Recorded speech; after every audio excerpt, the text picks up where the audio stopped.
ప్రజారోగ్యానికి సంబంధించి పట్టించుకోవాలి, మెరుగుపరచాలన్న చిత్తశుద్ధి ప్రభుత్వానికి ఉందా? మా ప్రతినిధులు సిద్ధంగా ఉన్నారు. వంశీతో మాట్లాడదాం. వంశీ, నిజంగా ముఖ్యమంత్రి తూతు మంత్రంగా నామమాత్రంగా రివ్యూ మీటింగ్ నిర్వహించారు, కానీ దాని తర్వాత ఫలితం ఏంటి అని అంటే శూన్యం కనిపిస్తున్న పరిస్థితి. మరోవైపు మంత్రి దామోదర రాజనరసింహ కూడా దీనికి సంబంధించి క్వశ్చన్ చేసినప్పుడు ఆయన మాట్లాడిన తీరును ఎట్లా చూడాల్సిన అవసరం కనిపిస్తోంది. ఏం చేస్తారో చెప్పకుండా ఆయన వేరే మాటలు మాట్లాడాలని ఎట్లా అర్థం చేసుకోవాలి? ప్రధానంగా మొన్న గాంధీ ఆసుపత్రిలో వైద్య ఆరోగ్య శాఖ మంత్రి పర్యటన నిర్వహించడం జరిగింది. ఈ సందర్భంగా ఒక పాత్రికేయుడు ఏదైతే మందులు లేవు అనే అంశానికి సంబంధించి అడిగితే వారి మీద ఆగ్రహం వ్యక్తం చేసినటువంటి పరిస్థితి కూడా మనం చూస్తా ఉన్నాము. ప్రధానంగా నిజంగా చెప్పాలంటే ప్రభుత్వ ఆసుపత్రిలో మందుల కొరత అనేది చాలా తీవ్రంగా కనిపిస్తూ ఉంది. క్యాన్సర్ లాంటి మెడిసిన్స్ కూడా కావచ్చు, డయాబెటీస్ కి సంబంధించి ఇన్సులిన్ మెడిసిన్స్ ఏవైతే ఉంటాయో అవి అందనటువంటి పరిస్థితి మాత్రం చాలా ఖచ్చితంగా మనకు కనిపిస్తూ ఉంది. ప్రధానంగా రాష్ట్ర ప్రభుత్వం ఇప్పటికి సంబంధించి టీజీఎంఎస్ఐడిసి ద్వారా ఏజెన్సీస్ కావచ్చు, ఏదైతే డీలర్స్ సంబంధించి వారు టీజీఎంఎస్ఐడిసికి మందులు సప్లై చేస్తూ ఉంటారు.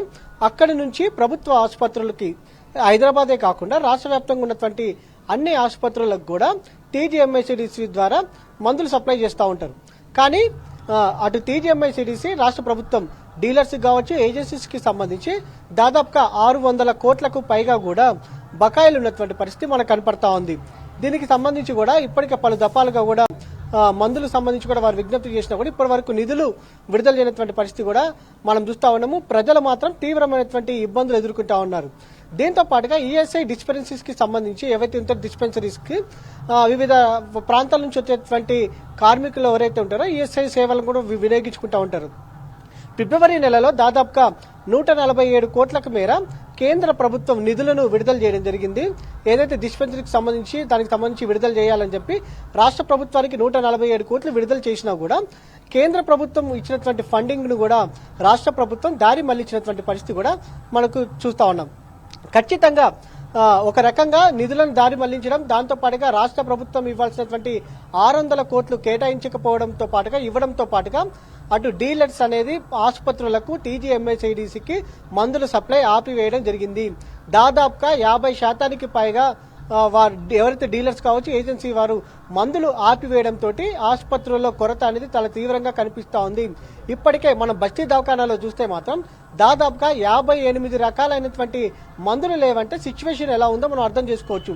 ఉస్మానియా, గాంధీ, నీలుఫర్ ఇలాంటి ఆసుపత్రికి సంబంధించి కూడా లైఫ్ సేవ్ మెడిసిన్స్ ఏవైతే ఉంటాయో క్యాన్సర్ కి సంబంధించి కావచ్చు, దాంతో పాటుగా డయాబెటీస్ కి సంబంధించి ఇన్సులిన్ ఏదైతే షుగర్ కంట్రోల్ చేసినటువంటి వాటి మెడిసిన్స్ ఉంటాయో, దాంతో పాటుగా హార్ట్ కి న్యూరోకి సంబంధించినటువంటి మెడిసిన్స్ ఏవైతే ఉంటాయో వాటిని కూడా ఆపివేశారనంటే కొరత ఉందనంటే రాష్ట్ర ప్రభుత్వం ఇప్పటి వరకు స్పందించకపోవడం అనేది ఒక రకంగా ఆవేదన కలిగించే అంశంగా ఉందని కూడా డైరెక్ట్ గా వైద్యులు కేంద్రం నిధులు దారి మళ్ళీ అని చెప్పేసి మాట్లాడుతున్నారు. మరోవైపు రాష్ట్రం విడుదల చేయాల్సిన నిధులు కూడా మెడిసిన్స్ కి సంబంధించి ఇవ్వట్లేదు అనే సిచ్యువేషన్ మనకు కనిపిస్తుంది. సో దీన్ని ఎంతవరకు కంటిన్యూ చేయొచ్చు అంటే కేంద్రం నిధులు ప్రజలకు అందకుండా దారి మళ్ళినప్పుడు దానికి సంబంధించి ఎటువంటి చర్యలు ఉండవా? రాష్ట్రం నిధులు విడుదల చేయాల్సి వచ్చినప్పుడు ఇంకా విడుదల చేయకుండా ప్రజలు ప్రాణాలతో చెలగాటమాడుతున్నప్పుడు కూడా దానికి సంబంధించి ఎటువంటి ఒక రివ్యూ కానీ దానికి సంబంధించి ఒక క్రాస్ చెకింగ్ అనేది ఏమీ ఉండదా?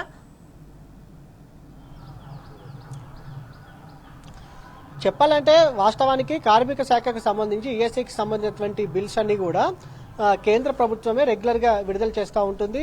ఈఎస్ఐకి సంబంధించినటువంటి మందులు కొనుగోలుకు సంబంధించి కావచ్చు, అవి రాష్ట్ర ప్రభుత్వానికి కేటాయిస్తే రాష్ట్ర ప్రభుత్వం అక్కడి నుంచి ఈఎస్ఐకి సంబంధించినటువంటి పెండింగ్ బిల్స్ ఏవైతే ఉన్నాయో వాటిని క్లియర్ చేయాల్సినటువంటి అవసరం ఉంటుంది. గతంలో లాగానే అటు ఈసారి కూడా ఈఎస్ఐకి సంబంధించినటువంటి 147 కోట్లు విడుదల చేయడం జరిగింది. కానీ ఇప్పటి వరకు కూడా ఆ నిధులకు సంబంధించి కూడా ఇప్పటి వరకు కూడా రాష్ట్ర ప్రభుత్వం విడుదల చేయకుండా దారి మళ్లించినటువంటి పరిస్థితి కూడా మనం చూస్తా ఉన్నాము. దీనికి సంబంధించి డీలర్స్ కూడా కావచ్చు, ఏజెన్సీస్ కూడా ఆగ్రహం వ్యక్తం చేస్తా ఉన్నారు. ప్రధానంగా ప్రజలు కూడా ఏదైతే ఈఎస్ఐకి వచ్చేటువంటి పేషెంట్స్ ఎవరైతే ఉంటారో కొన్ని డిస్పెన్సరీస్ మూసివేయడంతో వారి మందులకు కూడా ఇబ్బందులు ఎదుర్కొన్నటువంటి పరిస్థితి కూడా మనకు కనపడతా ఉంది. వెంటనే ఆ నిధులను రాష్ట్ర ప్రభుత్వం విడుదల చేయాలి. ఏదైతే దాంతో పాటుగా రాష్ట్ర ప్రభుత్వం కేటాయించాల్సినటువంటి ఇవ్వవలసినటువంటి టీజీఎంఎస్ఐడిసికి సంబంధించి 600 కోట్లకు పైగా బకాయిలు ఏవైతే ఉన్నాయో అవి కూడా ఇవ్వాలని కూడా డిమాండ్ చేసినటువంటి పరిస్థితి కూడా మనకు కనపడతా ఉంది.